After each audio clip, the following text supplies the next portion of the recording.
ہمارے لیے 24 گھنٹوں میں 5 بار اللہ کو یاد کرنا بہت مشکل ہے، لیکن ہم یہ چاہتے ہیں کہ اللہ 24 گھنٹوں میں ہر پل ہمارا خیال رکھے، ہمیں ہر نقصان سے بچائے، ہمیں ہر چیز سے نوازے جس کی ہمیں خواہش ہے۔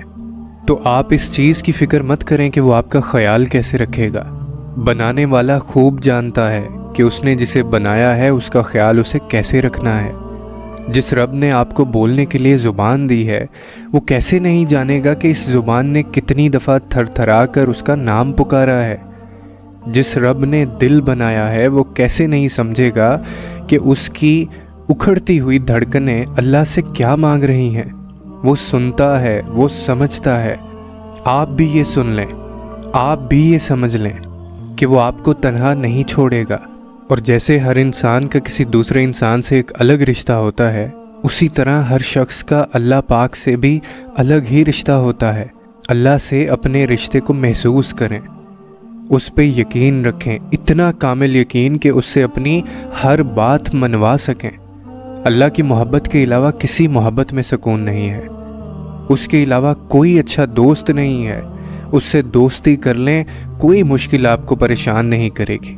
اپنی ساری باتیں اس کو سنائیں، اس سے لاڈ پیار سے مانگیں، وہ ضرور نوازے گا۔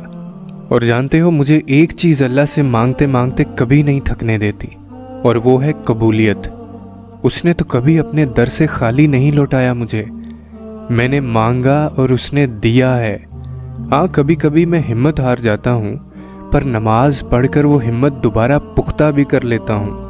یہ شیطانی سوچ میرے پاس بھی آتی ہے کہ کیسے ہوگا، یہ تو ناممکن سا لگ رہا ہے۔ پھر اپنی اس سوچ سے میں لڑتا ہوں، دعا سے لڑتا ہوں کہ اس کے لیے تو کچھ بھی ناممکن نہیں ہے۔ وہ دیتا آیا ہے، وہ پہچانتا رہا ہے، اور وہ پہچانتا رہے گا۔ تو پھر تم کیوں مایوس ہو رہے ہو؟ تمہارے پاس تو وہ اللہ ہے جس کے ایک اشارے پہ پہاڑ پگھل سکتا ہے اور موم پتھر بن سکتا ہے۔ وہ نصیب بنا سکتا ہے اور مقدر کو بدل بھی سکتا ہے۔ اور اگر ایسا کبھی نہ ہوتا تو وہ انسان کو دعا سے کبھی ملاقات نہ کرواتا یا معجزوں کا علم نہ دیتا۔ اور میرا اسی رب پر توکل ہے، تمہارا بھی اسی رب پہ توکل ہے۔ تم مایوس مت ہو۔